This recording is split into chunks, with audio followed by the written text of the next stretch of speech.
And so one of the things with new people, what I want y'all to do, I want y'all to get around this certain mindset that comes with investing, right? The stock market doesn't always go up, right? I want you to think of the stock market like this, right? I want you to think of the stock market like this. This is a dope analogy, right? You walking in the park with your kid. You represents the economy. Your kid represents the stock market. As you walk through the park may go up and down, it may have twists and turns, but you're going to walk at a certain stride, right? You're going to walk in stride, right? This is the economy, right? But the thing about that is, even though you're on that stride, what happens is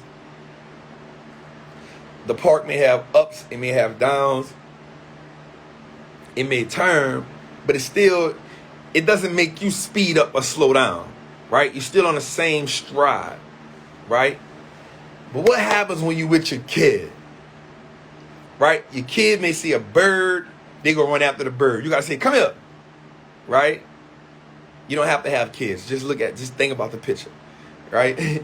Right? Your kid may see a bird. They decide to run after the bird. They shoot that way, right? Your kid may see a pigeon, right? They shoot that way to try to chase the pigeon. They may see a chipmunk, right? They may run after the chipmunk, right? They may see some kids playing, right? They may run over there and see the kids playing. But here's the dope part. As long as you keep walking, you may have to stop and say, hey, bring your ass. Come here. Come here. Come here. Here. Right? Come here. Right? Right? So you may have to do that a couple times, right? Sometimes you let them run and you don't really say nothing because you know they being cared. And then sometimes you like, hey, get your ass over here. Come here now. Come over here. Right here. Right here. Right here. Right here. You know when you talking, you don't say nothing, your teeth tight. Right here. Get your ass. Right here. Here. Now. Now. You know. Right? You know, you talk with your teeth tight. That's the get. You know what I'm saying? Right? So what happens is, and the reason why we saying that is because the stock market can go so many different ways. Right? But the ultimate goal over the long term, over the stock market and the economy, is to go up. Right? So what I want us to understand for all my new people is, I like to bring humor to it. I like to make us laugh. Right? But the idea of the stock market is overall it'll go up. Right? Overall it'll go up during the duration, it'll go up. Right? And so what I want us to understand as new investors is, on the times when the stock market goes different ways, that's not a time for you to panic. What I do want us to understand too, as investors, in order to be a great investor, we must understand the different cycles that the market will go through. Right? There's going to be different cycles. There's going to be different phases that the market will go through. Now, some people often say, well, when the market dips, I'm going to buy more. Well, what happens when it keeps dipping? Right? What happens when you buy more and then the market keeps dipping, you buy more and the market keeps dipping? At some point, you'll be like, damn, either you're going to run out of money or you'll be like, damn, like what I'm supposed to do here. Right? So what I want to do right here is I want to help us out a little bit in learning how to create those things, right? So I want to say this to you right quick, right? Where the market is right now, so most people will say, well, I'm going to keep buying more. Well, it depends on how far it dies before you start, right? So, yeah, people will start getting scared, right? So let's think about this. And so for me, not only do I love the stock market, I love everything about it. I love everything about the market. I love the ups, I love the downs, because I love the idea of the game, right? But I want everybody, so let's think about this, and I'm going to this is a fact right here. The stock market is a bully to inflation. One of the reasons why I love the stock market so much is because no other asset class beats up inflation like the stock market does. We talking gold, we talking bonds, we even talking real estate. The stock market is a bully to inflation. It beats inflation up all the time, right? And that's important when you're in the process of building wealth. Now, I'm not saying that real estate, gold, bonds, none of that is bad. Crypto, none of that is bad. I feel like you should be invested in them all. But nothing beats up inflation like the stock market. Now, one of the things I want to talk about tonight is this. So, where the stock market is now, it has only been here 3 times. 1929, 2000, and now. 1929, we had a crash. 2000, we had a crash. And we at where we at right now. So what happens too is we got to understand levels. So one of the things we got to understand is GDP.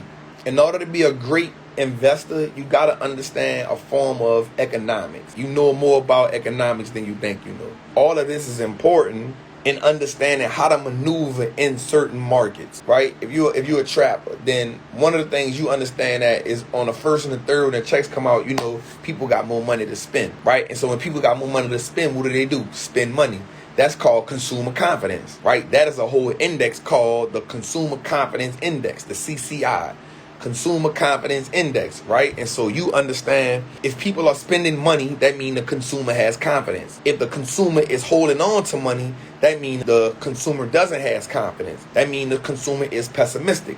If the consumer is spending money, that means the consumer is optimistic, right? That means they feel hopeful. People spend money when they feel like they got more money coming, right? Or when they got money flowing. So if you understand the first and the third as a hustler, you understand the basics of economics. You don't have to be an economist, but you can understand the basis of economics to understand how the game is played, right?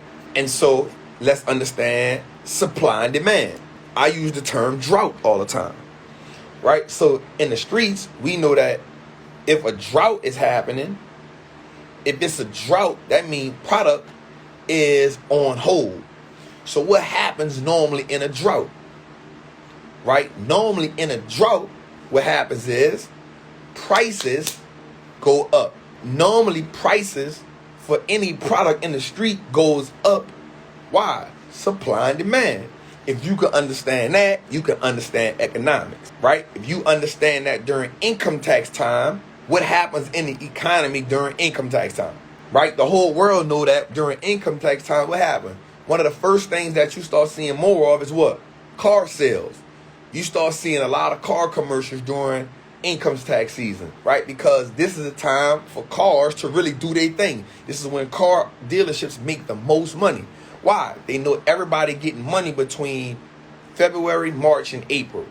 If you understand these things, then you understand the basics of economics, right? When the J's come out, you understand that there's a line wrapped around a corner. But you also understand that what? What do you understand also? That some people are going to buy the J's and hike up the prices. That's economics, right? We don't have to get into the macro and the micro.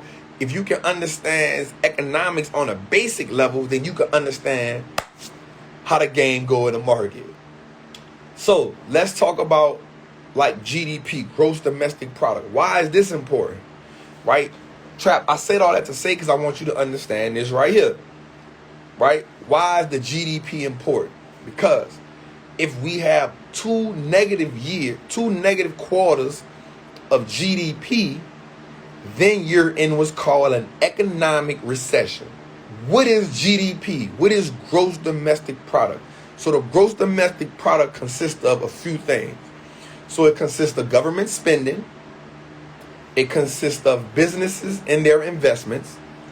It consists of net exports. So that is imports, money spending on goods going out, and exports, money spending on goods going in. One of them ways, right? And the net profit from that, right? And then personal consumption that people do, right? So that is GDP. So GDP tells us that the economy is growing.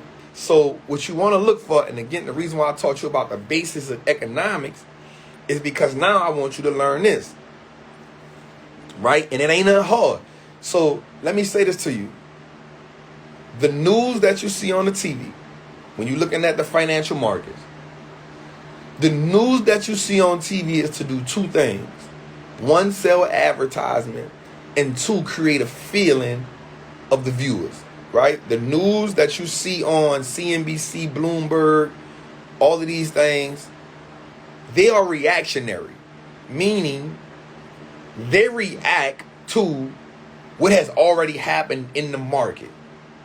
It happens, they create a feeling, or they create an energy. Something happens in the market, and then the news then translates that to us to create an energy or a feeling. CNBC, Bloomberg, and all of these channels, what they do are they sell advertisement. That's why when you watch those channels, you always see some hedge fund, some company on the stock market is advertising something, right? They sell advertising, and then they create a narrative. Great word. They create a narrative. And from that narrative, what they do is they create a response in us as investors, right? One of the things you don't want the news to do is be responsible for your movements in the stock market, right? We never want the news to be solely responsible for how we react and maneuver in the stock market. You feel me? We want to be responsible for that based on data. So one of the things I often hear people say is, Trap, I don't really have time for that, right? I don't really have time to research. I don't really have time to study. So basically what you're saying is you don't have time to build wealth. Because if we already telling ourselves that, damn, like, majority of the wealthy people build their wealth from investing in stocks, investing in private companies. They build wealth that way, right? They don't build wealth working. They don't build wealth saving. They build wealth by investing in the primary markets, in the private markets, secondary markets. This is how they build wealth. Creating businesses, selling those businesses. This is how they build wealth. So you telling me that if you don't have time for that, then you truly don't take the idea of building wealth serious. So now we gotta dig back into, do you truly want to build wealth, or are you just talking that shit because it sounds good? Because for me, building wealth and creating freedom for myself and the people behind me, that is one of the most important things in my life. You feel what I'm saying? All right. So here's what happens with GDP. So this is how this works. If GDP is raising, then we know that businesses are producing. Business production is going good. We understand that more jobs are being created. We understand that wages are going up. Consumer confidence is up, which means increase in spending is going up.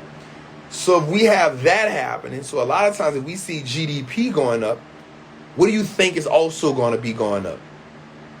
The stock market. Right? So if GDP is going up, then now we can also see the stock market going up, right? Because they don't necessarily move hand in hand, because the stock market will often outpace GDP. So the stock market on average has went up about between 8 to 10% since 1957. In the same time span, GDP has probably went up between 3 and 3.5% over the same time span, with some minor stocks and with some minor setbacks in between. Right? So we understand that. And if we can understand that, then we can say, okay, now here's something we said. Gross domestic product is GDP. Right? So it's government spending, it's business investments, it's net exports, which is import and export of goods, the medium between that, and it's personal consumption between human beings that we spending our money on. Right? And then that correlates into CCI, which is which correlates into the consumer confidence index. So if the consumer feels good, if people feel good about spending money, that tells the economy something. So if you notice during the pandemic, what happened was, when the pandemic happened, the government did what? Well, the Federal Reserve did what? They printed more money. Why did they print more money? Because they wanted people's confidence. They wanted the consumer confidence to be up. Right? They didn't want people to be depressed. They printed more money. But what happened when they printed the money? They printed the money, and what did people do with the money? Most people didn't invest the money. They spent the money. And because they spent the money, the wealthy got richer. Right? Because they printed the money, the wealthy people of America increased their wealth from the time of the pandemic till now by $5 trillion. $5 trillion. That's crazy. That means the wealth gap went from that to that. Right? It went from that to that. Because they understand that most people won't save the money or invest the money. Most people are, check this out, impulsive spenders. That's why there's this amazing thing called behavioral finance. And behavioral finance gets into the mindset and the emotion of why people spend money. What triggers you to spend money? What triggers you to not spend money? What do you do? Right? Behavioral finance or behavioral economics. There's so many different ways we can do it, right? Give you an example. Let me give you an example of behavioral finance. Right? A person works a job every day, all day. They don't have money. They don't really have the money to spend. They don't really have the money to do some of the things they want to do. Their money is truly just, paying bills. So they use their money just to pay bills. Well, what happens is over the course of time, that person gets tired of paying bills. So what do? They neglect the bills and go spend their money on something to indulge themselves so they don't put themselves in a slumber. They feel like, you know what? I worked so hard. I deserve to do this with my money. And they go buy something they can't afford, right? That is a part of behavioral finance, right? That is a part of giving yourself a financial reprieve.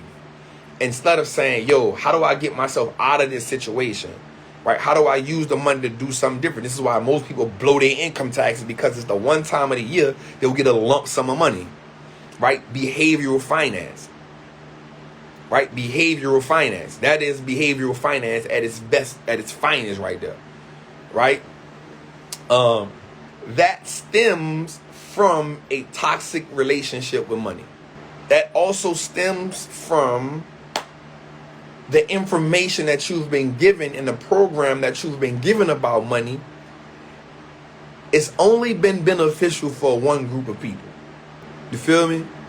So the reason why you aren't taught about money properly growing up or in school, it's not even just about blacks, it's about lower class, period. Blacks just happen to be the biggest spenders. So the reason why you aren't taught about money, so I said this in my TED talk. I said there's a group of people, right? There's a group of people who have perpetually increased their wealth generation after generation after generation due to the financial underdevelopment of another class of people. Right? So what happens is classism, access to information. And so what happens is one class of people hoarders information and make sure that information exists within the circumference of their circle of friends that are on a certain level, right? And then there's another class of people that don't get access to that. So if you go to, it's a reason why public schools don't have, prime example, it's a reason why public schools don't have access to the same information and access to the same type of teaching as private schools. Why? Public schools are funded with state money. Private schools are often funded with the people who go there alumni money. And alumni are often the well-off. They don't have to be in the 1%, but they are similarly well-off. So they get taught stuff like math and science and technology, different languages. They get exposure to these things. This is why a private school costs a kid $25,000. Well, there's no way that a kid going to a school that's paying $25,000 in kindergarten, first grade, second grade, third grade, and a kid that's going to a public school kindergarten, first grade, second grade, third grade. In most cases, the kid that is going to private school will probably have a bit of an advantage. The wealthy understood that part. They understood that. And so what now has to happen is you can see them. If we start understanding that, we now can look and see the footprint in how the world is run. Right? And so for us, what we got to understand is we don't have to be economists. We just need to understand the basis of how the economy works, the basis of how the stock market works, do some research, do the homework, and then say, how do I apply it? And that's what I want to talk to us about. So I said something earlier. I said the stock market now is 200% of the GDP, which means the stock market is 200% of what's at the GDP, which the GDP is now way beneath the stock market. This is not good. The last 3 times, it's only been like that 3 times in the world. 3 times. 1929, we had a crash. 2000, we had a crash. And now, inflation is up 7.5%. That means the cost of everything is up 7.5% is the cost of everything is up. Right? And I want everybody to go fact check me. I love y'all when y'all do that, right? Let's take it a little further. Let me show you how important this is for us. And I'm going to be real with you. This is why I'm doing the boot camp. Because I see, and my first post of 2022 said this. If you go find it, January 1 or December 31st, I said this. I said, here are the 5 stocks that I like. But also I said in the caption, in that post, I said, we are due. I said this year, I feel like we're going to have a deep correction. It's my first post of the year. My first post of the year, I said, Wallstreet Trappin said, here are the 5 stocks that I like. Matter of fact, I'm on the phone, I can't see. I said, here are the 5 stocks that I like. Behavioral finance was a gem for sure. I said, here are the 5 stocks that I like. And I said, this year, we're due for a deep correction. This year, we're due for a deep correction. And we come out the gate in it. And if you was in Trap Masters, I told you, watch out for something that's called a January effect. And I explained that to them. Right? And if they listen to me, I told them, just be cool, just chill, let this thing do what it do. And now, we are in that. We're in that phase right now. So let me tell you, in that, because I felt like that, I said I need to do a boot camp to show people how to navigate during these times. And I told them you'll have these bull market rallies, and I said bear market rallies, where you see the market go up 1 or 2 days, and then you see it drop down for 3 or 4 days. So the market is going sideways. And it's actually still down. And so there's things that we must look for as investors. And I know that a lot of people are talking about the market and and a lot of people are telling you, do this, do that, do this, do that. I personally don't like to tell people what to buy. I personally don't like to tell people when to buy. I like to tell people what to look for. Right? I like to tell people what to look for. So somebody said, I'm going to buy the dip. Well, what do you do when it keeps on dipping? What do you do when the dip keeps dipping and keeps dipping? What if the market can dip more than you have money?